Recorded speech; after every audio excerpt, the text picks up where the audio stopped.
በጌታ የተወደዳችሁ ውድ የእግዚአብሔር ወንድና ሴት ልጆች እንደምን ቆያችሁ?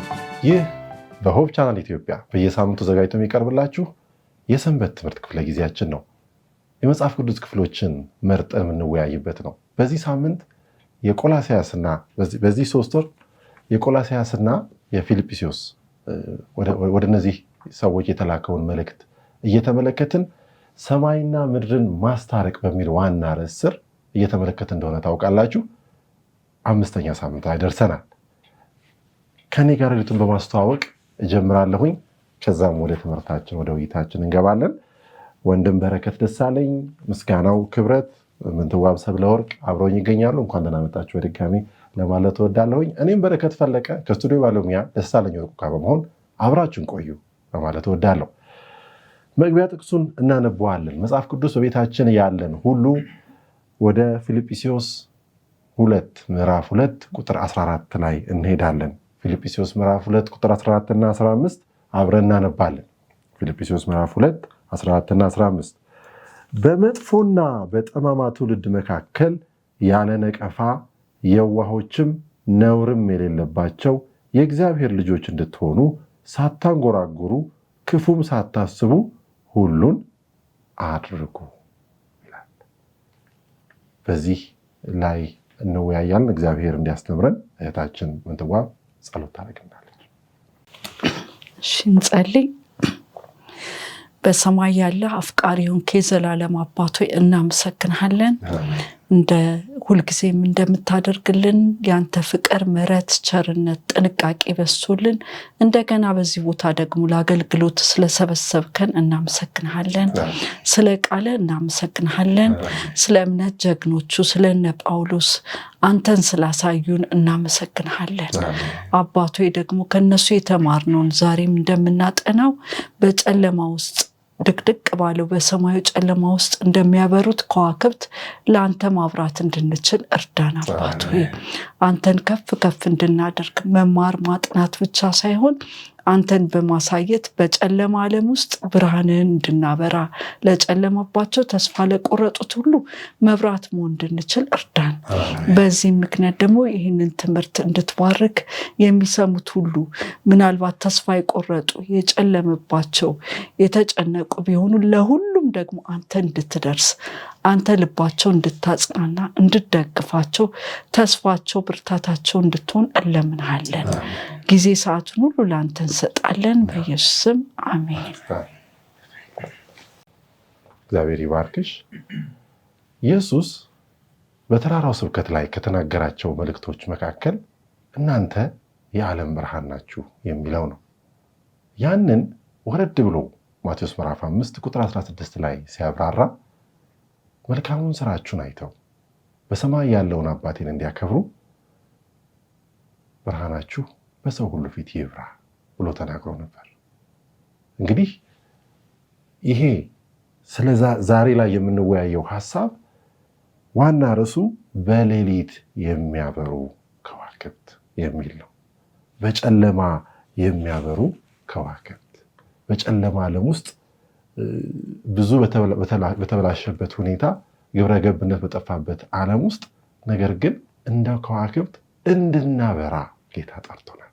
ዛሬ ይህን እንዴት እንደሚቻል በዚህም ላይ ደግሞ ምሳሌ የሆኑ ሰዎችን እንመለከታለን። በተለይ ትኩረት የምናደርገው ፊልጵስዩስ ምዕራፍ 2 ከቁጥር 12 ጀምሮ እስከ ምዕራፉ እስከሚያልቅበት ድረስ ነው ዛሬ የምንመለከተውና በዚህ ውስጥ ያሉትን ሐሳቦች አብረን እንከታተል። መጽሐፍ ቅዱሳችሁን ወደ ፊልጵስዩስ ምዕራፍ 2 እንድታደርጉ ላደፋፍራችሁ እወዳለሁ። ከቁጥር 12 ጀምሮ እንመለከታለን። ከመብራት ጋር ከብርሃን ጋር እያያያዘን በዋናነት እንመለከታለን። ከዛ በፊት ግን ጥቅሱን እናነበዋለን። ፊልጵስዩስ ምዕራፍ 2 ቁጥር 12 እንደዚህ ይላል። ስለዚህ ወዳጆች ሆይ ሁልጊዜ እንደታዘዛችሁ በእናንተ ዘንድ በመኖሬ ብቻ ሳይሆን ይልቁን አሁን ስርቅ በፍርሃትና በመንቀጥቀጥ የራሳችሁን መዳን ፈጽሙ ብሎ ጳውሎስ ይህንን መልእክት ይቀጥላል። እንግዲህ ከዚህ ቀደም ያየናቸው መልእክቶች አሉ። አሁን ደግሞ ከዛው በሚቀጥል መልኩ የሚናገርበት ሐሳብን ነው የምንመለከተውና ወደ ግለሰቦቹ ወደ ፊልጵስዩስ ሰዎች እየተናገረ ዛሬም ድረስ ደግሞ ወደኛ በሚያበራ መልኩ ወይም በሚናገር መልኩ መዳናችሁን በመፍራትና መንቀጥቀጥ ፈጽሙ፣ ያውም የራሳችሁን መዳን። ይህን ነገር ስናየው መዳን በስራ አይመስልም ወይ? እንደምናውቀው ማንም እንዳይመካ ይላል ኤፌሶን ምዕራፍ 2 ቁጥር 8 ጀምሮ፣ ማንም እንዳይመካ በስራ አይደለም። በጣም እርግጥ አድርጎ ነው የሚናገረው እና እዚህ ጋር ደግሞ መዳናችሁን በምን በመፍራትና በመንቀጥቀጥ። እንዴት ነው ሚዛኑ የምናገኘው? ጳውሎስስ ምን ሊል ፈልጎ ነው? እግዚአብሔር ይባርክ ቤኪ። ያው እንግዲህ እንደዚህ ያሉ የመጽሐፍ ቅዱስ እርስ በርስ የሚጣረሱ የሚመስሉ የመጽሐፍ ቅዱስ ክፍሎች አሉ እና ትንሽ ያው ጥንቃቄ ያስፈልጋቸዋል። በጥንቃቄ ስናያቸው ነው ሐሳቡ የሚገባን። ይህንን ሐሳብ ለመረዳት ቁጥር 12 ላይ ምንድን ነው የሚለው? ስለዚህ ወዳጆቼ ሆይ ሁል ጊዜ እንደታዘዛችሁ በእናንተ ዘንድ በመኖሬ ብቻ ሳይሆን ይልቁንም አሁን ከእናንተ ስርቅ የሚል መግቢያ ክፍል አለው። አሁን ምንድን ነው ይሄ? በሁላችንም ዘንድ የተገለጠ ነው። በተለይ ልጆች ሳለን ለምሳሌ ፓስተሮች ቸርች በሚኖሩበት ጊዜ፣ አገልጋዩ ቸርች በሚኖርበት ጊዜ ልጅ ሳለን የምናሳያቸው ድርጊቶች አሉ። በፓስተሩ ልብ ቦታ ለማግኘት የምናደርገው ነገር መንፈሳዊ ነገር ሊሆን ይችላል፣ መደረግ ያለበት ነገር ሊሆን ይችላል እና አንዳንዱ ነገር የምናደርገው ለሌሎች ይሆንብናል እና የፊልጵስዩስ ሰዎች ጳውሎስን በጣም ነው የሚወዱት። በጣም ነው የሚወዱት። በጣም እንደው በልባችሁ ያስቀመጠኝ ብሏቸዋልና በልባቸው እግዚአብሔር በጣም አስቀምጦታል። ወደፊት እናየዋለን እንጂ በጣም ይረዱታል እና በልባቸው ስላለ ለጳውሎስ ምንም ሊያደርጉ ይችላሉ። ልክ የገላትያን ሰዎች አይናችሁን እንኳን ልሰጡኝ ተዘጋጅታችኋል እንዳለ በጣም ለሱ ካላቸው አክብሮት የተነሳ ምንም ቢላቸው ሊሰሙ ይችላሉ። ምንም ቢላቸው እና አንዳንዱን ነገር ለሱ እንደሚያደርጉት ያስባሉ። ለሱ ካላቸው ፍቅር የተነሳ ኖ እሱ ብቻ ሳይሆን ከናንተ ጋር እያለሁ እንደምታረጉት ሁሉ ስርቅ ደግሞ ስርቅ። ምክንያቱም መዳናችሁ የናንተ ነው። የናንተ መዳን የናንተ ነው። የናንተ መዳን ስለኔ አይደለም፣ ስለራሳችሁ ነው። ስለዚህ ከናንተ ጋር በነበርኩበት ጊዜ ብቻ ሳይሆን አሁን ደግሞ ስርቅ፣ የራሳችሁን መዳን በፍርሃትና በመንቀጥቀጥ ፈጽሙ። የመጀመሪያው ሐሳብ ይሄ ነው። አሁን ጥያቄ የሚሆነው ምንድነው? የራሳችሁ መዳን ፈጽሙ የሚለው ቃል ነው። ፈጽሙ የሚለው ቃልና ከመጀመሪያው መመልከት ያለብን መዳን ከመጀመሪያ እስከ መጨረሻ የእግዚአብሔር ስራ ነው። የሰው ምንም ተሳትፎ የለበትም። ከመጀመሪያ እስከ መጨረሻ የእግዚአብሔር ስራ ነው። ኤፌሶን ምዕራፍ 2 ቁጥር 8 እስከ 10 ላይ ቅድም ያነበብከው ነው። በጸጋ ድናችኋልና ይህም የእግዚአብሔር ስጦታ ነው እንጂ ከእናንተ አይደለም። አሁን መዳን ምንድነው ነው? ስጦታ ነው። ምንም የምንጨምርበት ምንም ነገር የለም። መዳን ስጦታ ነው። ከዛ እንደዛ ይልና ወደታች ያለው ቁጥር ምንድነው የሚለው? ከቁጥር 10 ማለት ነው። እግዚአብሔር አስቀድሞ ያዘጋጀውን መልካሙን ስራ ለማድረግ በክርስቶስ ኢየሱስ እንደገና ተፈጥራችኋል። አሁን በክርስቶስ ኢየሱስ እንደገና ተፈጥራችኋል። የተፈጠራችሁት ደግሞ መልካሙን ስራ ለማድረግ ነው። ያ መልካም ስራ ደግሞ አስቀድሞ እግዚአብሔር ያዘጋጀው ነው። ገና አስቀድሞ እግዚአብሔር ያዘጋጀው የተዘጋጀ መልካም ስራ ነው የምንሰራው። ያ ማለት ያጸደቀን እሱ፣ ከዛ ደግሞ እኛ የምንቀደስ አይደለንም። በውስጣችን መዳናችንን የጀመረው እሱ፣ እኛ የምንፈጽመው አይደለንም። እና የምንሰራው መልካም ስራ ራሱ እሱ ካዳነን በኋላ እኛ የምንሰራው አይደለም። እግዚአብሔር አስቀድሞ ያዘጋጀው በክርስቶስ ኢየሱስ እየተሰጠን እንደሆነ ይጠቁማልና ጥያቄው ታዲያ ፈጽሙ የሚለውስ ምን ማለት ነው የሚለውን ሌላ ጥያቄ ያስነሳሙ እና እዚህ ጋር ያለው ክፍል ምንድነው? መዳናችሁን ፈጽሙ ሲል የጎደላለ ማለት አይደለም። የጎደላለ ሙሉት፣ ተጀምሮላችኋል አላለቀም ጨርሱት እናንተ መዳናችሁን ማለት አይደለም። እንግሊዘኛውን ደግሞ work out your salvation ነው የሚለው እና ወርካት አይደለም። እና መዳን ላይ ምንም ልንጨምር አንችልም፣ ምንም ልናደርግበት አንችልም። መዳናችንን ግን መፈጸም እንችላለን። ምንድነው መፈጸም ማለት? ቅድም ካልነው ሐሳብ ጋራ በፍርሃትና በመንቀጥቀጥ ጥንቃቄ ነው። ስለ ጥንቃቄ ነው እያወራች ያለው። መዳናችሁን ፈጽሙ ሲል ጥንቃቄ ነው። ፍርሃትና መንቀጥቀጥ የሚለው እሱን ነው። ይሄንን ሐሳብ ለጢሞቴዎስም ነግሮታል። አንደኛ ጢሞቴዎስ ምዕራፍ 6 ቁጥር 12 ላይ መልካሙን የእምነትን ገድል ተጋደል እና የምትጋደለው የእምነት ገድል አለ ይለውና በብዙ ሰዎች ፊት የመሰከርክለትን የዘላለምን ሕይወት ያዝ። የለውም ወይ የዘላለም ሕይወት? ዮሐንስ በድፍረት ምን ብሏል? በክርስቶስ ኢየሱስ ለምታምኑ የዘላለም ሕይወት እንዳላችሁ ምን እላችኋለሁ? እጽፍላችኋለሁ። እና በኢየሱስ የሚያምን የዘላለም ሕይወት አለው። ግን ጢሞቴዎስም እንዲህ ያለው ነው፣ የዘላለም ሕይወትን ምን በል ነው ያዝ፣ እንደውም ለመያዝ ተጋደል፣ የእምነት ገድል አለ ተጋደል።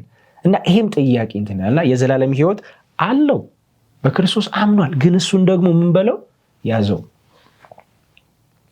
ይህ በሕግ ልትጸድቁ የምትወዱ ይላል እኮ ከክርስቶስ ተለይታችሁ ከጸጋው ወድቃችኋል እንደተባለ ከጸጋው ላለመውደቅ የሚደረግ ጥንቃቄ ነው እንጂ በመዳን ላይ የጎደላለ እሱን እንጨርሰዋለን እንደመድመዋለን። ኢየሱስ እስከሆነ ድረስ ሂዷል። እግዚአብሔር በመዳናችን ላይ እስከሆነ ድረስ ሂዷል። እኛ የቀረን ሮል አለ፣ እሱን እንጫወተዋለን ማለት አይደለም።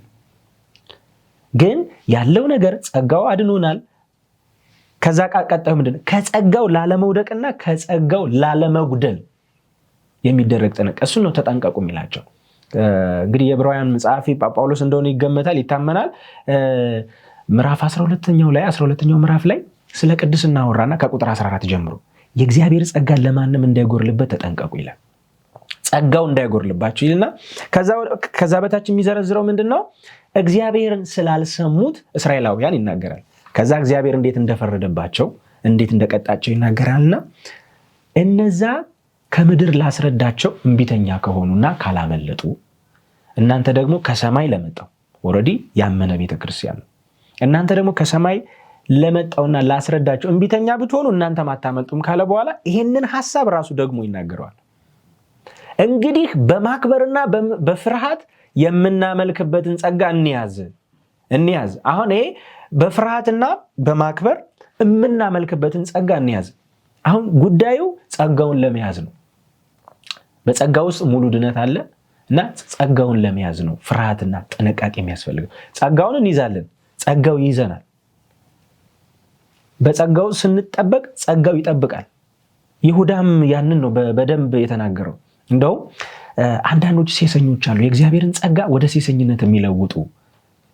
ደግሜ ላስታውሳችሁ ፈልጋለሁ። ሌሎች ሐዋርያትም ተናግረውታል። ሙሉ ምዕራፉ ስለዛ ነው የሚያወራው እና ሌሎች ሐዋርያትም ተናግረውታል። እና ምንድነው የማስታውሳችሁ? ከግብፅ ያወጣቸውን እግዚአብሔር በምድረ በዳ አልፈጃቸውም ወይ? ከግብፅ ያዳናቸውን ነው የሚለው ነው። ከግብፅ አድኖ በምድረ በዳ አልቀዋል። ስለዚህ እናንተም ይላል። እንደውም ያችኛዋን ቁጥር ባነባት ይሻላል። ይሁዳ ቁጥር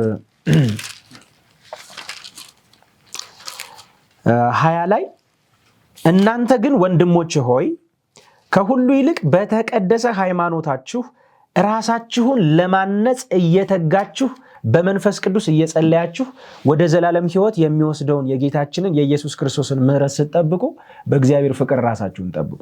ምን የሚል ክፍል አለ? በተቀደሰ ሃይማኖት ራሳችሁን ለማነጽ እየተጋችሁ አሁን ከጸጋው ላለመውደቅ በጸጋው ለመጠበቅ በክርስቶስ ኢየሱስ በዳንበት እግዚአብሔር በሰወረን በዛ ሕይወት ለመጠበቅ የሚደረግ ጥንቃቄ እንጂ አድኖናል ከዛ ደግሞ እኛ የምንጨምረው ነገር አለ ወደሚለው ትምህርትና ሐሳብ የሚወስድ ሐሳብ የለውም። እግዚአብሔር ይባርክ። በጣም መልካም ሐሳብ ነው። እንግዲህ መጀመሪያ ላይ ስትናገር ወደ አይምሮ የመጣው ነገር ምንድን ነው? ትምህርት ቤት እያለን ለምሳሌ በአንዱ ጊዜ ላይ ጨዋ የምንሆነው ወይም በቃ መልካም የምንመስለው አስተማሪዎች ሲኖሩ ነው። ሳይኖሩ እንረብሻለን፣ መጫወት ደስ ይለናል ምናምን። ቤተሰብም ጋር ስንመጣ ማጥናት ወይ የሆነ ጥሩ ነገር ማድረግ ለእነሱ የምናደርገው ይመስለን ጊዜ አለ። ግን እንደዛ እንዳይሆን ነው ለራስህ የሚለው ነገር በጣም መሰረታዊ ነገር ሆኖ አሁንም በደንብ ማጠንከር እንፈልገው ነው።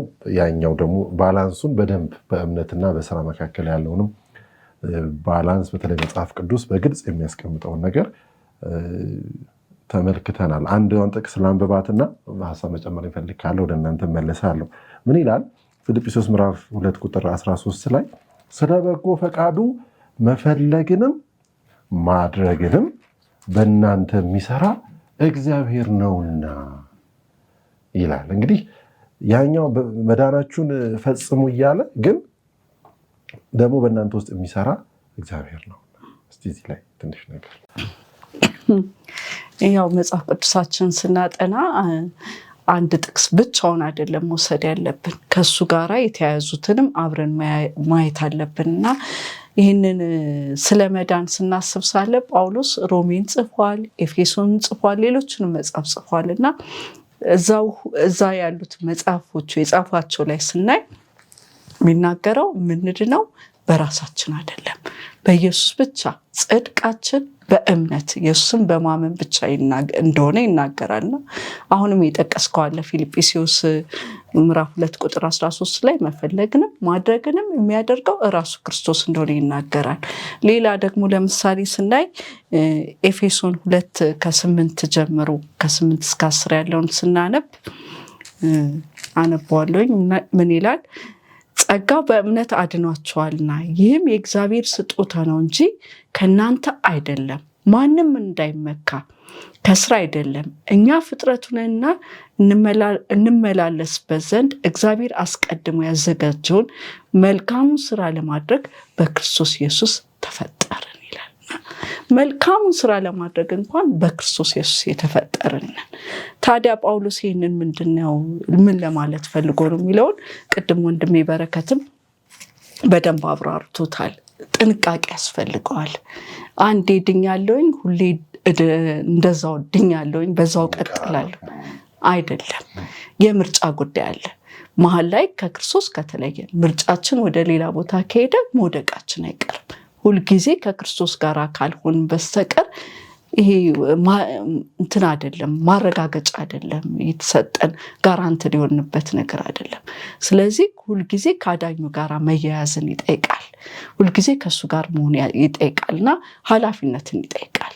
ሁሌ ከሱ ጋር ነኝ ወይ ምርጫዬ ሁሌ ከሱ ጋር ነው ወይ የሚለውን ነገር ትኩረት እንድንሰጠው የሚፈልግ ጉዳይ ነው የመዳናችን። ያን ለማሳየት ነው እንጂ የኛ ስራ በፍጹም አያድነንም። ስለዚህ ሰይጣን፣ ዓለም፣ ስጋችን ከጸጋው እንድንወድቅ ወደዛ እንድንርቅ ነይ እያለ የሚገፋንን ነገር ከክርስቶስ ጋር ምርጫችንን በማጽናት ላይ ልንቀጥል ይገባል። ያንንም ኃይል የሚሰጠን ደግሞ ራሱ መፈለጉንም ማድረጉንም ያውም እስከ ፍጻሜ ድረስ እና እግዚአብሔርን ስለዚህ እናመሰግነዋለን። እስቲ ደግሞ እንቀጥል ወደ ቀጣዮቹ ሐሳቦችና ጳውሎስ አሁንም እንደ ብርሃን ስለማብራት የሚናገርባቸው በተለይ ከቁጥር 14 ጀምሮ ፊልጵስዩስ ምዕራፍ 2 ቁጥር 14 ጀምሮ የሚናገርባቸው ሐሳቦች አሉና እንደ ብርሃን ማብራት የምንችለው እንዴት ነው እያለ ነው ጳውሎስ። እስቲ በዝርዝር ደግሞ ትንሽ እሱን ሐሳብ እንመልከተው። እንግዲህ ይሄን ሐሳብ ከመጽሐፍ ቅዱሳችን ፊልጵስዩስ ምዕራፍ 2 ከ14 ጀምሮ ያለውን እስከ 16 ያለውን ላንብብና ማናቸውም ስራ በምትሰሩበት ጊዜ አታጉረምርሙ ወይም አትከራከሩ። ይህም ከሆነ በዚህ ጠማማና መጥፎ ትውልድ መካከል ነውርና ነቀፋ የሌለባችሁ ንጹሐን የእግዚአብሔር ልጆች በመሆን በዚህ ዓለም እንደ ከዋክብት ታበራላችሁ። ይህም የሚሆነው ሕይወት በሚገኝበት ቃል ሳታቋርጡ አጥብቃችሁ በመያዝ ነው። በዚህ አይነት ሩጫዬም ሆነ ስራዬንም ከንቱ ሆኖ ስለማይቀር ክርስቶስ ተመልሶ በሚመጣበት ጊዜ የምመካበት ምክንያት ይኖረኛል ማለት ነው ይላልና እንግዲህ ጳውሎስ ለአማኞች ለክርስቲያኖች በደንብ አጥብቆ ምን መሆንና ምን ማድረግ እንዳለባቸው በዝርዝር እየገለጸ ነው ያለውና ክርስቲያኖች እንግዲህ ሁላችንም የእግዚአብሔር ልጆች ተብለናልና ምንድን ነው ማድረግ ያለብን ስንል አንድ ያለ ነቀፋ መኖር አለባችሁ እያለ ነው። ይሄ ያለ ነቀፋ መኖር ማለት እንግዲህ ይሄ ፐርፌክት የሆነ ላይፍ ሳይሆን በእግዚአብሔርና በሰው ፊት ምንም አይነት ኃጢአት አይኖርባችሁ። በህይወታችሁ ባላችሁ ክርስትና ህይወት ያለ ነቀፋ ተመላለሱ እያለ ነው እና ኢዮብ ምዕራፍ 1 ቁጥር 1 ላይ ይናገራልና ምንድን ነው የሚለው? ብናነበው እንደውም ደስ ይለኛል። ምዕራፍ 1 ቁጥር 1 ላይ እንደዚህ ይላል፣ ኡዝ ተብላ በምትጠራ ሀገር ኢዮብ የሚባል አንድ ሰው ነበር። እርሱም ከክፉ ነገር ሁሉ ርቆ እግዚአብሔርን የሚፈራ ምንም ነውር የሌለበት ቅን ሰው ነበር ይላል። እና ኢዮብ እንደኛ እንግዲህ ሰው ነው፣ እግዚአብሔርን የሚፈራ ነቀፋ የሌለበት ነውር የሌለበት ጻድቅ ሰው ነው ይላል። እንደውም በሌላ ትርጉም ላይ ማለት ነው። እና ያለ ነቀፋ መኖር አለብን። ሌላው ደግሞ ምንድነው? የዋሆች ሁኑ ይላል። የዋሆች ሁኑ ወይም ደግሞ ንጹህ ሁኑ ይላል። እና ይህንን ቃል የግሪኩ ምንድነው የሚለው? የተቀላቀለ ወይ ደግሞ የተበረዘ አይነት ህይወት አይኖራችሁ ነው የሚለው። እና ይህ ዓለም የተቀላቀለ ድብልቅልቅ ያለ ነውና ግን የኛ ህይወት ንጹህ መሆን አለብን፣ የዋህ መሆን አለብን። ማቴዎስ 10 ቁጥር 16 ላይ የሚናገረው አለ አይደለ?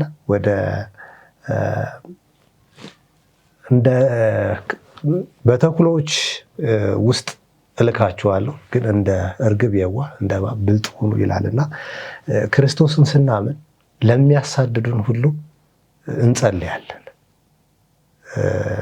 ምንድነው? ክፉን በክፉ አንመልስም። የዋህ ልብ፣ ንጹህ ልብ ሲኖረን ይህንን ማድረግ እንችላለን ማለት ነው። እና ከዛስ ምንድነው መሆን ያለብን ይላልና በዚህ ጠማማ ትውልድ፣ በዚህ ክፉ ትውልድ መካከል እንደ ከዋክብት ማንጸባረቅ ማብራት አለብን ማለት ነው። እና ዋናው ሶርሱ የብርሃኑ ሶርስ ኢየሱስ ክርስቶስ ነው። ልክ ጨረቃ ብርሃኗን ከፀሐይ እንደምትወስድ ሁሉ እኛም ብርሃናችን ከክርስቶስ እንወስዳለን። ያኔ እናንጸባረቃለን። ለማንጸባረቅ ግን የተወለወለ መስታወት መሆን አለበት። ነቀፋ የሌለበት፣ ነውር የሌለበት፣ እንከን የሌለበት መሆን አለበት። የክርስቶስን ስራ ስንሰራ በማጉረምረም ወይም ደግሞ በቸልነት መሆን የለበትም። እነዚህ የብርሃን ጠላቶች ናቸው፣ መጋረጃዎች ናቸው። ስለዚህ እኛ የእግዚአብሔር ልጆች እስከሆንን ድረስ ከክርስቶስ ከሶርሱ ብርሃን አለ፣ እሱን ማንጸባረቅ አለብን ማለት ነው። እና ስናንጸባርቅ የእግዚአብሔርን ምስል ማሳየት እንችላለን። ስለዚህ መሆን ያለብን እንደዛ ነው ማለት ነው። እግዚአብሔር ይባርክ። እንግዲህ አሁንም እዚህም ላይ እንበል ከቀድሞ ሀሳብ ጋር በተወሰነ መልኩ ተያይዞ የሚሄድ ያለን ነገር ይመስላል። እንደው እንዴት ይቻላል ይሄ ነገር? እንደው የሚቻለው ያለ ነቀፋ መሆን፣ ያለ ነቀፋ መሆን። በጣም እኮ ያለ ነቀፋ ሲባል አሉ መጽሐፍ ቅዱስ እንደዛ የተባሉ ሰዎች አሉ። እንዴት ነው የምንረዳው እንደዚህ አይነቱን ነገር ያለ ነቀፋ? እና እንዴትስ ይቻላል? እዚህ ላይ ትንሽ ሀሳብ እንስጥበት። ቅድም ያልንበት አለ። እንዴት ይቻላል የሚለውን ከላይ ያለውም ሀሳብ በግልጽ ተናግሯል። መፈለግንም ማድረግንም የሚሰራው እሱ ስለሆነ እና ኃይልን በሚሰጠኝ በክርስቶስ ሁሉን እችላለሁ እንደተባለ ይቻላል። ኢየሱስ ጽድቃችን እንደሆነ ሁሉ ቅድስናችን ሆኖ በእኛ መኖር ይችላል። በጣም ነው የሚችለው። አሁን የኛ ወደ እሱ ህይወት የማተኮርና በእምነት የመጋደሉ ነገር ላይ ነው እና ይሄ እንደ ብርሃን የሚለው ግን የዳንበት ዓላማ መሆኑን በጣም ማወቅ አለብን። አሁን ብዙ ጊዜ እግዚአብሔር ከምን እንዳዳነን እንጂ ለምን እንዳዳነን አይገባንም። ከምን እንዳዳነን እናውቃለን፣ እንዴት እንዳጸደቀን እናውቃለን። ግን ለምን የሚለው ማለት ነው። ያዳነን ዝም ብለን ህግ እንድንጠብቅ ብቻ አይደለም። ህጉ ተጠብቆ ህግ የተጠበቀ ለማለት ብቻ አይደለም እና ከምን እንደዳነን ይልቅ ለምን እንዳዳነን ትልቅ ዓላማ እና ምንድነው አሁን ሀሳቡን እያጠነከረው ሲመጣ ወደታች እየጠበቀ ሲመጣ ምንድነው የዳነው ሌላ ለምንም አይደለም፣ ብርሃን ለመሆን በዓለም ሁሉ። ምክንያቱም ዓለም በጨለማ ውስጥ ናት ያለችው እኮ። ይሄ ጠማማና ክፉ ትውልድ የሚለው እኮ ዓለም በሞላ በክፉ ተይዛለች አይልም? ክፉ ደግሞ ጨለማ ነው። የክርስቶስ ኢየሱስ ወንጌል ብርሃን እንዳያበራላቸው አጨልሟል። ዓለም በጨለማ ውስጥ ናት ያለችው። እኛ በዚህ ምን እንሰራለን? ልናበራ ነው ያለ ነው። የምናበራው እንዴት ነው? ያለ ነቀፋ በመሆን። ይሄ ጽድቅና ቅድስና የሚባለው ነው። የቅድስና ህይወት ነው። ያለዚህ ጌታን ደስ ማሰኘት አይቻልም። ያለ አይልም ይላል እኮ አይደል? ያለ ቅድስና እግዚአብሔርን ደስ ማሰኘት አይቻልም። እንደውም ወደ እናንተ ያለው የእግዚአብሔር ዓላማ እርሱም መቀደሳችሁ ነው ይላል። ለተሰሎንቄ ሰዎች የእግዚአብሔር ዓላማ በእኛ ያለው አንድ ዓላማ ቅድስናችን ነው። በቅድስናችን ነው ለዓለም እንደ ከዋክብት የምናበራው። ሮሜ ምዕራፍ 8 ቁጥር 28 ጀምሮ ልጁ በብዙ ወንድሞቹ መካከል በኩር ይሆን ዘንድ አስቀድሞ ያወቃቸውን የልጁን መልክ እንዲመስሉ ወስኗልና። ዓለም የተጠማችው ይሄን የልጁን መልክ ተጠምታለች። ያንን የሚያሳያት ደግሞ በልጁ አምናለሁ የሚል ሁሉ እና በልጁ አምናለሁ የሚል ሁሉ መለኮታዊ ብይን ተበይኖበታል ልጁን እንዲመስል። እንግዲህ በእርሱ ልናምን ብቻ አልተጠራንም ተብሏል። እርሱ እንደተመላለሰ ልንመላለስ። እንግዲህ የዛሬ 2000 ዓመት በፍልስጤም ምድር አንዱ ኢየሱስ የኖረው ኑሮ ዛሬ ክርስቲያኖች ሊደግሙት ተጠርተዋል። ሁላችንም አንዱ ኢየሱስ ነው እንደው የመጣውን ዓላማ እንኳን ትተን የኖረው ኑሮ ያስተማረው ትምህርት በህይወቱ በግብሩ የፈጸመው እያንዳንዱ የፍቅር የትህትና የርህራሄ ዘላለማዊ እውነታዎች ዛሬ አይደለም የክርስቲያኑን ዓለም የውጩን ዓለም እንኳን እያስደነቁ ይገኛሉ። ዓለም ከዛ እየቀዳች ትገኛለች። እና አይሁዳዊን ኢየሱስን እንደ አንድ አይሁዳዊ ሰው ብናየው እንኳን ማለት ነው ለዓለም መነጋገሪያ ነበር ትምህርቱ፣ የህይወት አኗኗሩ ማለት ነው። ልክ በዚህ መንገድ እኛ ክርስቲያኖች ዓለምን ልናበራ ብርሃን ወደ ብርሃን የተጠራ ነው ግን መጀመሪያ አይደለ? ከዛ ደግሞ እኛን ብርሃን ይለናል። ብርሃን እንደ ከዋክብት የተረጨን በየቦታው በየሀገሩ በየክልሉ በየሰፈሩ ማለት ነው በየቀበሌው እግዚአብሔር ከሰማይ ሆኖ ክርስቲያኖችን የሚያስበው እንደዛ ነው። መለኮታዊን ብርሃን ለመስጠት እንደው በየስፍራው ሁሉ የእውቀቱን ሽታ አይደል የሚለው ለመግለጥ ነው ያለ ነው። በእኛ ነው እግዚአብሔር የእውቀቱን ሽታ የእሱን መዓዛ ለዓለም የሚያሸተው። ይህ ነው ዓላማ። ይቻላል፣ በደንብ ይቻላል። እንዴት ነው የሚቻለው? ስለማንችል ነው ጸጋው የተሰጠን አይደል? በክርስቶስ ኢየሱስ ባለ ጸጋ ሁሉ ይቻላል። ቲቶ ምዕራፍ 2 ላይ እሱን ነው የሚለው።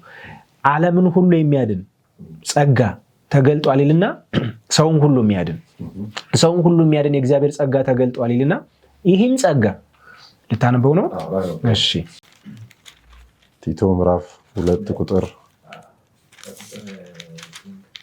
13 ከ11 ጀምሮ አንብበው ተያይዞ ስላለ ቲቶ ምዕራፍ 2 ቁጥር 11 ጀምሮ ሰዎችን ሁሉ የሚያድን የእግዚአብሔር ጸጋ ተገልጧልና ይህም ጸጋ ኃጢአተኝነትንና ዓለማዊ ምኞትን ክደን የተባረከውን ተስፋችንን እርሱም የታላቁን የአምላካችን የመድኃኒታችን ኢየሱስ ክርስቶስን ክብር መገለጥ እየጠበቅን ራሳችንን በመግዛትና በጽድቅ እግዚአብሔርንም በመምሰል በአሁኑ ዘመን እንድንኖር ያስተምረናል።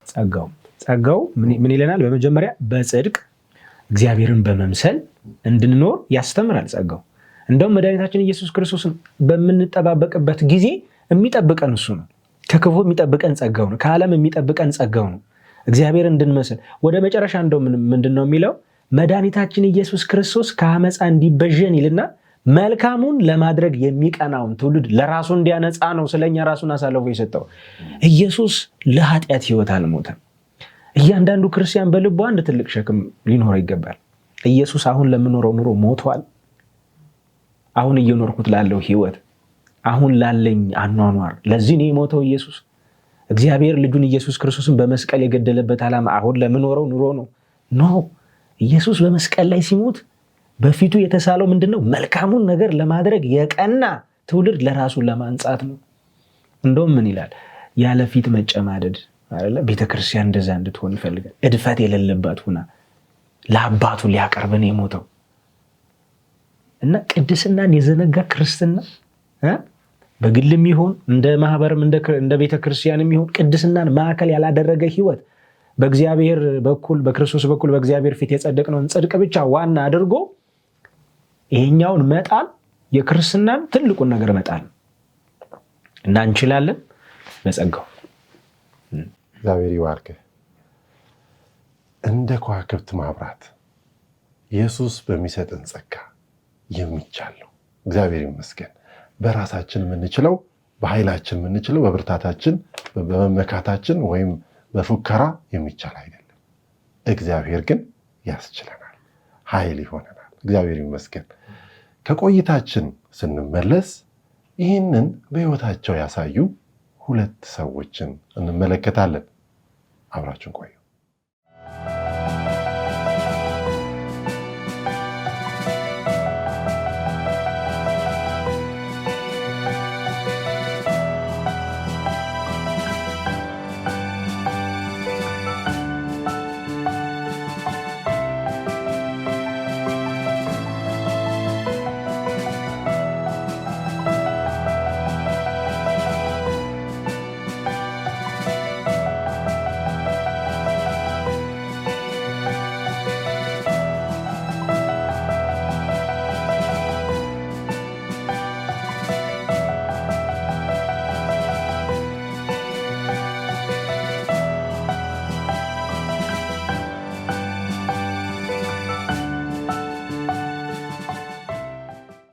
ከዋክብት ማብራት ይቻላል ወይ ብለን ስንወያይ ነበር። የጌታ ጸጋ አዎ ያስችላል፣ በራሳችን አይደለም ብለን ተማምነን ነው። ይህም ደግሞ ራሳችንን ለእሱ ስናስረክብ የሚሆን ነው። እስቲ ይህንን በሕይወታቸው ካሳዩት መካከል አንድ ሁለቱን ጳውሎስ ደግሞ በትክክል የጠቀሳቸውን ሰዎች እንመልከት። የመጀመሪያው ጢሞቴዎስ። ስለ ጢሞቴዎስ የተነገረውን ነገር እኔና ከሱ ምን ትምህርት እንደምናገኝ ደግሞ አብረን እንመልከት። ስለ ጢሞቴዎስ ራሱ እዚህ በፊልጵስዩስ መጽሐፍ ላይ ጳውሎስ የተናገረው ነገር አለ እና ባለፈው ጥናታችን ትዝ ይላችሁ እንደሆነ በፊልጵስዩስ አገልግሎቱ ጢሞቴዎስ ሲረዳው እንደነበረ ይናገራል እና በዛ ብቻ አላቆመም። ጢሞቴዎስ በብዙ መልኩ ጳውሎስን ይረዳ ነበር። የቴት አንደኛ መቄዶንያ በመሄድ ወደ ቆሮንቶስን በመሄድ አንደኛ ተሰሎንቄም ሁለተኛ ተሰሎንቄን ሲጽፍ ራሱ ጳውሎስ ጢሞቴዎስ ይረዳው እንደነበር ይናገራል። በኤፌሶንም ጭምር ከሲላስ ጋር ሆኖ ማለት ነው እና ጳውሎስ ምን ይላል? እንደርሱ ያለ ማንም የለኝም ይላል። በጣም ኢየሱስን የሚወድ ነበር ጢሞቴዎስ። በተጨማሪ ደግሞ ጳውሎስንም የሚያገለግል ነበር ከስሩ ሆኖ ማለት ነው። ለወንጌል የሚተጋ ጠንካራ ሰራተኛ። እንዳውም ራሱ ጢሞቴዎስ ላይ ባለው መልእክት ስናጠና ታናሽ ነበረ፣ ግን ማንም ታናሽነትን አይናቀው የተባለ ነበር እና ጳውሎስ በፊልጵስዩስ ስለ ጢሞቴዎስ የተጻፈውን ስናነብ ፊልጵስዩስ 2:19 እስከ 23 ያለውን ማንበብ እንችላለን። ፊልጵስዩስ ምዕራፍ 2 ከ19 እስከ 23 ያለውን አነባዋለሁኝ። ምን ይላል? ነገር ግን ኑሯችሁን ሳውቅ እኔ ደግሞ ደስ እንዳለኝ ፈጥኜ ጢሞቴዎስን ልክላችሁ በጌታ በኢየሱስ ተስፋ አደርጋለሁ። እንደርሱ ያለ ስለ ኑሯችሁ በቅንነት የሚጨነቅ ማንም የለኝም። ሁሉ የራሳቸውን ያደርጋሉ፣ የክርስቶስ ኢየሱስን አይደለም። ነገር ግን ልጅ ለአባቱ እንደሚያገለግል ከኔ ጋር ሆኖ ለወንጌል እንዳገለገለ መፈተኑን ታውቃላችሁ። እንግዲህ እንዴት እንደመሆን ባየው ጊዜ እርሱን ቶሎ እንድልክ ተስፋ አደርጋለሁኝ። ራሴ ደግሞ ግን ፈጥኜ እንድመጣ በጌታ ታምኛለሁ ይላልና እስከ ቁጥር 24 ያለውን ያነበብኩትና ስለ ጢሞቴዎስ እዚህ ጋር ሲመሰክር እናያለንና ምን ያህል ስለ እናንተ እንኳን እንደሚጨነቅ እንደሚጠነቀቅ ብታውቁ ደስ ይለኛል ይላልና በጣም ቅንነት ያለው ስለ ሌሎች የሚያስብ ወንጌልን የሚወድ ኢየሱስን የሚወድ ነበርና በፈተናም ደግሞ የሚጸና ነበርና እንደውም እዚህ ሰንበት ትምህርታችን ላይ ብዙ ተግዳሮቶች ፈተናዎች ሲገጥመን ምንድነው ምላሻችን? ያ ፈተና ደግሞ ስለ ኢየሱስ ስለ ክርስቶስ ስንል ፈተና ሲደርሰን ምንድነው የምናደርገው? እንበሳጫለን፣ እንቆጣለን፣ ክፉን በክፉ እንመልሳለን። ያ ግን ሳይሆን ሆነ ያለበት በመልካም ስለ ኢየሱስ መፈተናችን እያወቅን በመልካምና በክርስቶስ ኃይል ድልን እንድናደርግ ይጠይቀናል የሰንበት ትምህርቱ ማለት ነው። እና ከጢሞቴዎስ ትልቅ ነገር እንማራለን። ገና በልጅነቱ ለወንጌል የሚተጋ ኢየሱስን የሚወድ እንደ ጳውሎስ ያሉትን አገልጋዮችን በመደገፍ የተከበረ ነበረ። እንደውም እንደርሱ ያለ ማንም የለኝም እስከሚል ድረስ ጳውሎስ ያን ያህል የተወደደ አገልጋይ እንደነበር እናያለን። እና ሁላችንም ደግሞ እንዲህ እንድንሆን እግዚአብሔር ይርዳን። አሜን። እግዚአብሔር ይባርክሽ። እንደ ፊልጵስዩስ ለመጨመር ያክል እንግዲህ አንዳንድ ጽሑፎች ምንድነው የሚሉት? በጢሞቴዎስ ገና በለጋነት እናቱና አያቱ በመንፈሳዊ ሕይወቱ ላይ ትልቅ አስተዋጽኦ አድርገው ነበር ይላልና ፊዚካሊ ደግሞ ስናየው ብዙም ጤንነት የሚሰማው ልጅ አልነበረም። ግን የእግዚአብሔርን ስራ በትጋት የሚሰራ ወጣት ልጅ ነበር እና ከጳውሎስ ጋር ያላቸው ግንኙነት እንግዲህ ምንቴ ብለዋለች፣ የአባትና የልጅ አይነት እና በእምነት ያገኘሁት ልጄ ነው ይላል ጳውሎስ።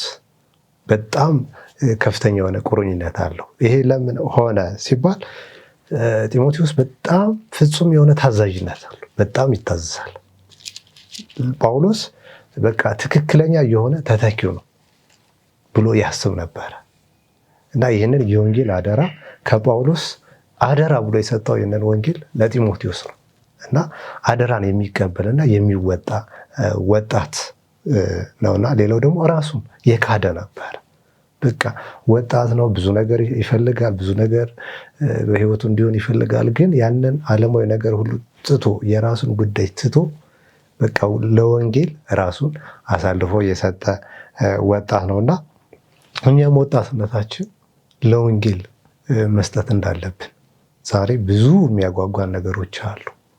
ግን ያንን ሁሉ ትተን እንደ ጢሞቴዎስ ምሳሌ ወስደን ራሳችን በዚያ ውስጥ እንድናስገባ የእግዚአብሔር ጸጋ ያግዘን እላለሁ። አሜን። እግዚአብሔር ይባርክ። ስለ ጢሞቴዎስ አንድ ነገር፣ ሁሉ የራሳቸውን ይፈልጋሉ ግን የክርስቶስን አይደለም የሚል ማለት ነው። ሁሉ የሚለው ዝም ብሎ ማንንም አይደለም፣ አይቷቸዋል። ከእሱ ጋር አብረው የሚያገለግሉ አሉ። ፊልጵስዩስ፣ ኤፌሶን፣ የትም በየቦታው የሚያገለግሉ አሉ እና አብሮ ሲዞር ሲያያቸው ሁሉ የራሳቸውን ይፈልጋሉ። ከክርስቶስ ጋር አብሮ መከበር፣ ወንጌሉም እንዳይጎዳ ራሳቸውም እንዳይጎዱ አማጥ ነው የሚጠቀሙ፣ ራሳቸውን የማይዘነጉ አሉ። ጢሞቴዎስ የተለየ ሰው ነው። ሙሉ በሙሉ ራሱን የረሳ፣ የጌታውን ብቻ የሚያስቀድም፣ አገልግሎቱ ብቻ፣ ኢየሱስ ብቻ በፊቱ የተሳለ ጀግና ወጣት ነበር እና ራሱን ማስከበር፣ ራሱን መጥቀም በፍጹም አያስብም። በነገራችን ላይ አሁን አገልግሎት ራስን እንደመጥቀም ልዩ ቦታ ሆኗል። በጣም እንደው ከተለያዩ ሁኔታዎች ይልቅ ዘመኑ ለአገልጋዩ ያጋደለ ነው። ራስን ለማክበር፣ ራስን ለመጥቀም በልዩ ልዩ ነገር ማለት ነው፣ ከፍ ለማድረግ በብዙ ምቾትም ጥቅምም ያለ ጥሩ ሴታፕ አለው። ግን እሱ ራሱን የዘነጋ ሰው ነበረ። መፍት እያለው አይጠቀምም፣ እድል እያጋጠመው አይጠቀመውም። የክርስቶስን ብቻ የሚያይ ታማኝ ነበር በጣም። ስለዚህ ያም ደግሞ ሞኝ ስለሆነም አይደለም፣ የእግዚአብሔር ጥበብ ነው። ያም ኢየሱስ እንዲመራው የራሴ ለኔ ብሎ ማካበት ይችላል። ግን ምን አይሆንም? ሙሉ አይሆንም፣ ጤናማም አይሆንም። ራሱን የሰዋ ነው። ራሱን በቃ በመሰዊያው ላይ ያስቀመጠ ሰው ነው። እንደ ብርሃንም ደግሞ እያበራ ያለ ነው። በሌላ ቦታ ቅድም የዘነጋሁትን ለመጨመር ነው። በሌላ ቦታ ራሱ ጳውሎስ ለጢሞቴዎስ የተናገረውን ለማንበብ ቅድም ወንድሜ ምስጋናው ሲናገር ያስታወስኩትን በአንደኛ ቆሮንቶስ 4:17 ላይ ምን ይላል?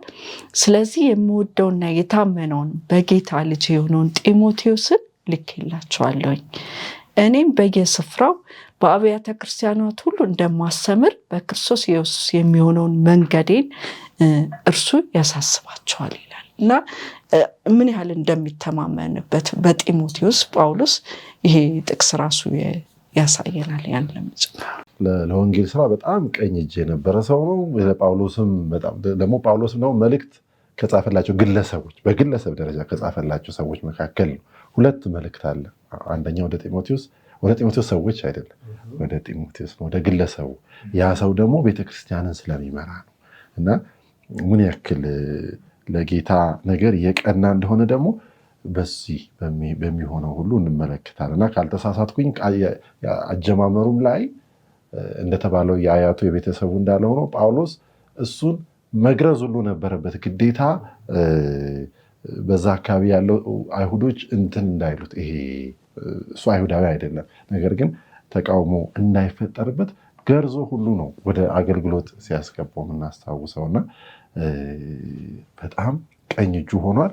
እያበራ ነው በክርስቶስ አማካኝነት ራሱን መስዋዕት ስላደረገ። እስቲ ደግሞ ሌላ ሰው ጠራ ጳውሎስ፣ አፍሮዲጡ። ይሄ ስም ብዙ ጊዜ የተጠቀሰ አይደለም፣ እንደ ጢሞቴዎስ በጣም ብዙ ቦታ የተጠቀሰ አይደለም። ግን አስገራሚ ነገር ደግሞ አሁንም እናያለና እስቲ እዚህ ላይ ደግሞ አብረን እንይ። ስለ አፍሮዲጡ ምን አለ ጳውሎስ? ቁጥር 25 ጀምሮ ነገር ግን ወንድሜንና ከእኔ ጋር አብሮ ሰራተኛ ወታደርም የሆነውን የእናንተ ግን መልእክተኛ የሆነውን የሚያስፈልገኝን የሚያገለግለውን አፍሮዲጡን እንድልክላችሁ በግድ አስባለሁ። ሁላችሁን ይናፍቃልና እንደታመመ ስለሰማችሁ ይተክዛል። በእውነት ታሞ ለሞት እንኳ ቀርቦ ነበርና፣ ነገር ግን እግዚአብሔር ማረው፣ ሐዘን በሐዘን ላይ እንዳይጨምርብኝ ለእኔ ደግሞ እንጂ ለእርሱ ብቻ አይደለም።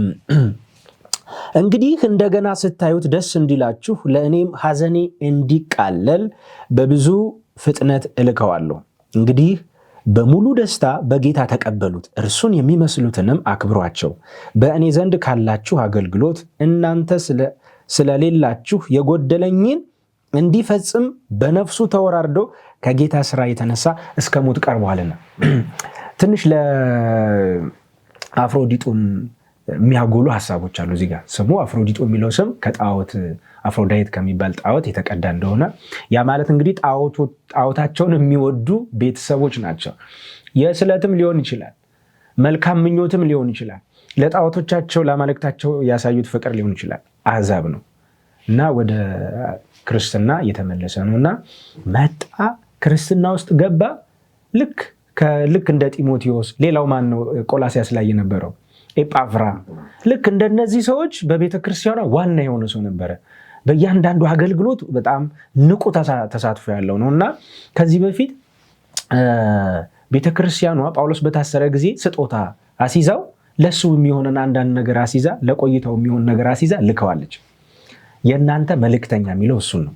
ምዕራፍ 4 ላይ የተወደደውን እንደ መዓዛ ሽታ የሆነውን ስጦታቸውን ከአፍሮዲጡ ተቀብያለሁ ሲል ገንዘብ ይሆናል፣ የሚለበስ ልብስ ሊሆን ይችላል፣ ሌላም ነገር አንዳንድ ምግቦች ሊሆን ይችላል። ቤተክርስቲያኗ በእጇ አሲዛ ልካለት አልተመለሰም። ጳውሎስን እያገለገለ እዛው ቆይቷል ማለት ነው። ምን ያህል ጊዜ? ወራት ይሁን ዓመታት አልተገለጡ እና የጳውሎስ አገልጋይ ሆኖ በጣም ጳውሎስን እየጠቀመው ቆይቷል ማለት ነው። ይሄ ጢሞቴዎስና አፍሮዲጡን ስንመለከት ግን ልክ የእነሱ አገልግሎት ገኖ ከመውጣቱ በፊት በቤተክርስቲያኗ ዋና ከመሆናቸው በፊት ከጳውሎስ ስር ይማሩ ነበር። በነቢያትም የተለመደ ነው። አሁን ኤልሳ ብቅ ከማለቱ በፊት ከኤልያስ ስር፣ ኢያሱ ከመምጣቱ በፊት ከሙሴ ስር እንደዚህ ይሰለጥኑና ይበቁ ነበር እና እሱም በደንብ አድርጎ አሰለጠናቸው። ለማገልገል ታማኝ ናቸው። አንዳንዱ እኮ በቃ እድል ገልብጦ ይወጣል። እነዚህ ታማኝ ናቸው። ዝቅ ብሎ ለማገልገል ቀናቸውን የሚጠብቁ አገልጋዮችን ለማገልገል የታመኑ አገልጋዮች ነበሩና ለየት የሚያደርገውም ጳውሎስን የሚያገለግል ነበር። ሌላው ምንድነው? በጣም የሚጨነቅ ሰው። የገረመኝ መታመሜን ሰምተዋል ብሎ ይተክዛል። መታመሙን ትቶ ስለኔ መታመም ይጨነቁ ይሆናል እኮ መታመሜን ስለሰሙ በጣም ያስባሉ ብሎ እሱ ራሱ ይጨነቃል። ይህ በጣም ምን ያክል ትሁት ምን ያክል ቅን እንደነበረ የሚያሳይ ነው። ሌላው ጳውሎስ መሰከረለት፣ ከእኔና ከእናንተ የጎደለውን ሊሞላ ይተጋል። አሁን ከክርስቶስ መከራ የጎደለውን እኔ በስጋዬ ብሏቸዋል ለፊልጵስዩስ ኦር ለቆላሲያስ። በክርስቶስ መከራ የጎደለውን ለእናንተ ለመሙላት እተጋለሁ። ከመዳናቸው ላይ አይደለም ግን በመዳናቸው ላይ በቃ የእግዚአብሔር ጸጋ እንዲበዛላቸው ይጸልያል፣ ይተጋል፣ ይጽፋል፣ ይሄዳል፣ ይጎበኛቸዋል። እተጋለሁ የሚለው እሱ ነው እና ደግሞ ከኔም የጎደለውን እናንተም የሌላችሁን አይቶ ደግሞ አሁንም ስለ እናንተ ይተጋል። ይህ ሰው በጣም ለሌላው የሚጨነቅ ለሌላው መዳን በጣም የሚያስብ ሰው ነበርና ሌላው ከዚህ ክፍል የምናየው መታመሙ ነው። ሁለቱም በሽተኛ ናቸው። እንግዲህ አንዳንዴ የምንጽናናበት ነገር አለ በእግዚአብሔር ቃል ውስጥ። አገልጋይ ሆኖ መታመም። አሁን ይሄ የጢሞቴዎስ የሆድ በሽታ አልፎ አልፎ የሚመጣ አይደለም፣ ቋሚ የማይለቀው በሽታ ነው። ጳውሎስ ቢጸልይ ለውጥ አልመጣ ብሎ እንግዲህ አንዳንዴ ምን ጠጣ? ውሃ ብቻ ጠጣ፣ ወይን ጠጣ አይደለ ብሎታል። መድኃኒት እንዲሆን ማለት ነው። ያ ማለት ለምን አይፈውሰው? ጨርቁ እንኳን የሚፈውስ ሰው አብሮ እየተኛ እኮ ነው። አፍሮዲጡ ማለት ነው ቢጸልይ የለም እና ከክፍሉ ላይ የእግዚአብሔርን ሉዓላዊነት እናያለን። አንዳንድ ጊዜ ነገር ሲዘገኝ ማለት እነ ጳውሎስ ራሱ ታምርና ፈውስን የሚያደርጉት እግዚአብሔር ሲፈቅድላቸው ብቻ ነው። ልክ ኢየሱስ እንዳለው የምሰራው የማየውን ነው አይደል? የምናገረውም የምሰማውን ነው። እሱ ያልፈቀደው ነገር እግዚአብሔር ያልፈቀደለትን ኢየሱስ እንደማያደርግ ሁሉ ሁሉም ነገር በህይወታችን የሚሆነው በእግዚአብሔር ፍቃድ ነው። ልክ የግድ የፈውስ ስጦታ ስላለው ብቻ ዝም ብሎ አይሄድም። በእግዚአብሔር ፍቃድ ነው የሚሆን እና እያገለገሉ ማለት በብዙ በሽታና ስቃይ ውስጥ ነበር የሚያልፉ። እየተጸለየላቸው ለውጥ የለም እና ከዚህም የእግዚአብሔርን ሉዓላዊነት እናያለን። እና ጳውሎስ ከዛ ምን አለ? የፈወሰው ለሱ ብቻ ሳይሆን ለእኔም ጭምር ነው የሚለው ክፍል ደግሞ ሌላ የጳውሎስን ለአገልጋዮቹ ያለውን ፍቅር ያሳያል። አንዳንድ ጊዜ አይኖርም። በጣም በአገልጋዮች መካከል አንዳንድ ጊዜ ልክ በሳኦል እና በዳዊት መካከል ያለው ሽኩቻ ነው የሚሆነው። እና ይሄ እንደዚህ አይነት ሰው እንደውም ያዳነው እኔ መከራ ላይ መከራ እንዳይጨመርብኝ ብሎ ነው። አንዱ እስራቴ መከራዬ ነው፣ የእሱ መታመም ደግሞ ሌላ መከራዬ። ቀላል እኮ ነው። ታመምኩ፣ ተሻለ፣ ይጸልያል ምናምን፣ ኖርማል መሆን እኮ ይቻላል። ግን የእሱ መታመም ጭንቀቱና ሌላ መከራው ነበርና በሁለቱ መካከል ያለውን ግንኙነት እንትን ይላል። በስተመጨረሻ ግን እልከዋለሁ እሱንና መሰሎቹን አክብሯቸው። ይህ በጣም ወሳኝ ነገር ነው እና እሱንና መሰሎቹን እንደሱ የሚያገለግሉትን ማለት ነው አክብሯቸው። እና እንደው እሱ ላይ ብዙ ጊዜ የወንጌል አገልጋዮችን ወይም ደግሞ እግዚአብሔር በእነሱ ውስጥ የሰራውን ሰዎችን እንዴት ነው በምን መልኩ ነው አንድ ማክበር አንድ ነው። ጳውሎስ ደግሞ የተናገረበት ሌቭል ማሞገስ አይነት ነገር እና እንዴት ነው ሚዛኑን የምንሰራው የሚለውንም እንደው አያይዘህ ሀሳብ ትሰጣለህ። እሺ፣ እግዚአብሔር ይባርክ። ያው ምን አላቸው? ለምንድን ነው አክብሯቸው ያለው? አክብሮ ሲል ለሰውየው የሚሰጡት ቦታ ለመልእክቱ የሚሰጡበት ቦታ ላይ ተጽዕኖ ያመጣል። አሁን አፍሮዲጡን ንቀው መልእክቱን ሊያከብሩ በፍጹም አይችሉም። አፍሮዲጡን እንደ እግዚአብሔር ሰው፣ እንደ እግዚአብሔር አገልጋይ፣ እንደ እግዚአብሔር መልእክተኛ ተቀብለው ካላከበሩት መልእክቱንም ያቀሉታል ማለት ነው። ስለዚህ እንዲያከብሯቸው እና እንዳልከው ደግሞ ጳውሎስ እንዴ በጣም እኮ ከተባለ ያን ያክል እንደውም የተጋነኑ አገልጋዮች አይደሉም። ማንም የማያስተውላቸው ግን ዋና ናቸው። እነሱን ነው ሰርስሮ እንትን የሚላቸው ማለት ነው። ቤተክርስቲያኑ እንድታያቸው እንደውም አይደለ ለእሱ ያላቸውን ዋጋ፣ ለቤተክርስቲያኑ ያላቸውን ጥቅም፣ ለእናንተ ይጸልያሉ፣ ለእናንተ ይጋደላሉ። እንደውም አፍሮዲጡን እኮ ምን አለው? በነፍሱ ተወራርዶ ከጌታ ስራ የተነሳ እስከ ሞት ደርሷል። ስለ እናንተ ወደ ሞት ተጠጋ። ምናልባት አለልክ እየጾመ ሊሆን ይችላል ከጤናውም ጋር። አሁን የጤናው ጉድለት ከትጋቱ እና ከድካሙ አንጻር የመጣ ነውና ለእናንተ እንደሚሆኑ ናቸው ብሎ በቤተክርስቲያኑ ፊት ከፍ አድርጎ በመምናኑ ፊት ከፍ አድርጎ ስሏቸዋል። እና በእርግጥም አገልጋዮች በትላልቅ ጸጋ የሚያገለግሉ ግን ማንም እውቅና የማይሰጣቸው ለቤተክርስቲያኑ ዋና የሆኑ ማንኛውንም አገልግሎት የሚሰጡ አገልጋዮች በጣም እውቅና ሊሰጣቸው፣ ሊበረታቱ፣ በደንብ ያደረጉት ነገር ሊነገርላቸው፣ ጠቃሚነታቸው ሊነገርላቸው። ይህ ወደ አጉል ትዕቢት ይመራል ብዬ አላስብም። ያው በእርግጥ እንደ ሰው ልብ ይለያያል።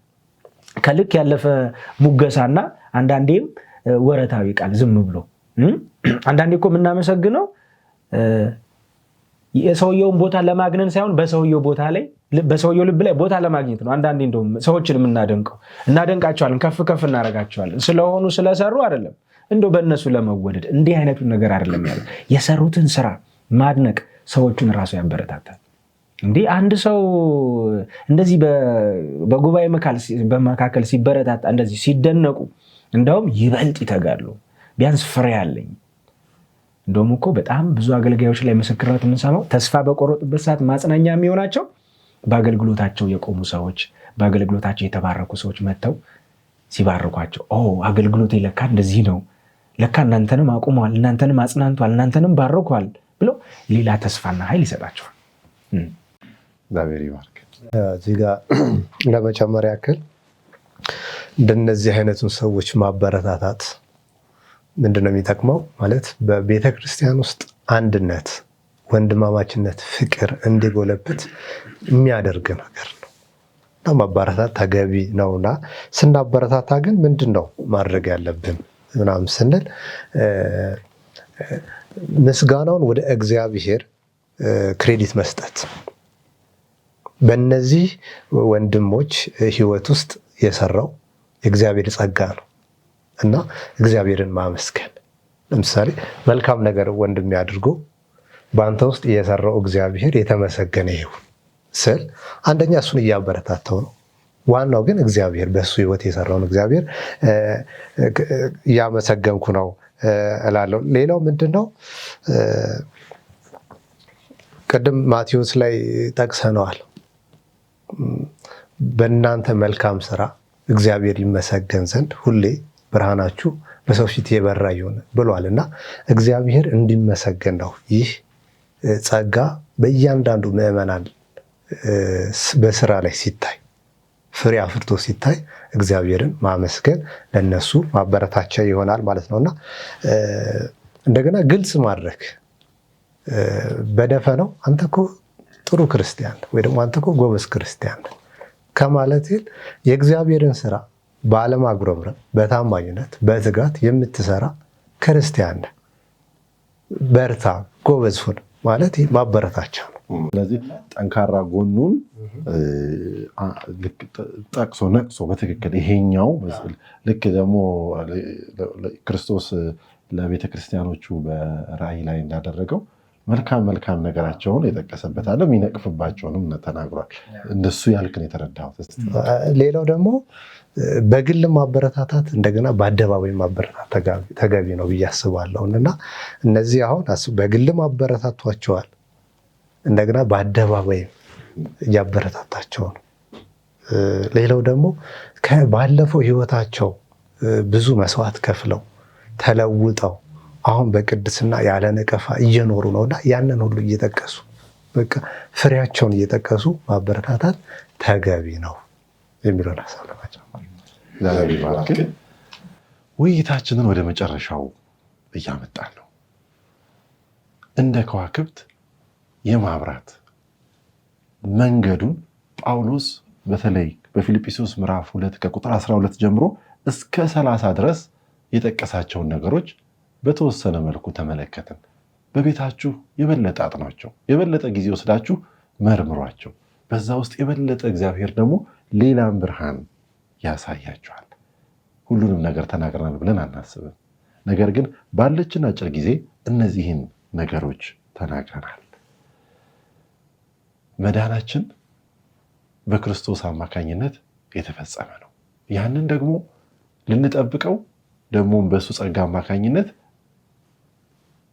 ጠብቀን ልናቆመው ይገባል። ከዛ እንዳንወድቅ ደግሞ የሰይጣንን ተግዳሮት ሁሉ ለማሸነፍ ጌታን ሁልጊዜ ልናይ ይገባናል። ጌታም ደግሞ ኃይል ይሰጠናል። በእኛ ውስጥ የጀመረውን ስራ እስከ ፍጻሜው ያደርሰዋል። አንደኛ በእኛ ውስጥ ደግሞ መፈለግንም ማድረግንም በእኛ ውስጥ ያደርጋል። ስለዚህ ኃይል የሚሰጠን እሱ ነው። ያለ ነቀፋ መሆን እንድንችል የሚያስችለን እሱ ነው። እንዳናንጎራጎር፣ ክፉ እንዳናስብ፣ የዋሆች እንድንሆን ለዓለም ብርሃን መሆን እንድንችል ኃይል የሚሰጠን በእኛ ውስጥም የሚያበራው የሚታየው እሱ ነው። ስለዚህ ሁለመናችንን ለእርሱ እንስጥ። ሁለመናችን ለእርሱ ያላስረከብነው ምንም ነገር አይኖር። ጌታ ደግሞ ኃላፊነቱን ይወስዳል። ምንም ልንፈራ አይገባንም። ይሄኛውስ ምንለው ነገር ነው? ሁለመናችን ለእሱ እንስጥ። ልክ እንደ ጢሞቴዎስ፣ ልክ እንደ አፍሮዲጡ። እግዚአብሔር ይርዳን። እግዚአብሔር ይባርካችሁ። እንጸልይ። እጅግ አድርገህ የምትወደን መውደድህን ደግሞ ራስን በመስጠት የገለጽክልን አምላካችን እናመሰግንሃለን። ጌታ ሆይ ከጨለማ ወደሚደነቅ ብርሃን ስለጠራህን ደግሞም እንድናገለግልህ እንድናበራልህ መንገዱን ሁሉ ስለከፈትክልን ኃይልም ከአንተ ዘንድ ስለሆነ እናመሰግንሃለን። ጌታ ሆይ በአንተ ላይ ብቻ ተማምነን እንቆማለን። ሁለመናችን ደግሞ ለአንተ ማስረከብ እንድንችል እርዳን። ከጢሞቴዎስ ተምረን፣ ከአፍሮዲጡ ተምረን፣ ከጳውሎስ ሕይወት ተምረን ለአንተ ማብራት እንድንችል በጨለማው ዓለም ውስጥ ግብረገብ በጠፋበት ዓለም ውስጥ በፍየል ዘመን በግ አትሁን በሚባልበት ዓለም ውስጥ አንተን መስለን አንተን ተከትለን አንተን ማሳየት እንድንችል አንተ እርዳን። ከኔ ጋር ሲወያዩ የነበሩትን ወገኖች አንተ ባርካቸው። ይህንንም የሚመለከቱትን ሁሉ ደግሞ ያንተ በረከት በቤታቸው ይድረሳቸው። በጌታ በኢየሱስ ክርስቶስ ስም አሜን። የዛሬውን በዚህ ጨረስን። ሳምንት በስድስተኛው ትምህርት እስከምንገናኝ ደህና ሁኑ። መልካም ሳምንት።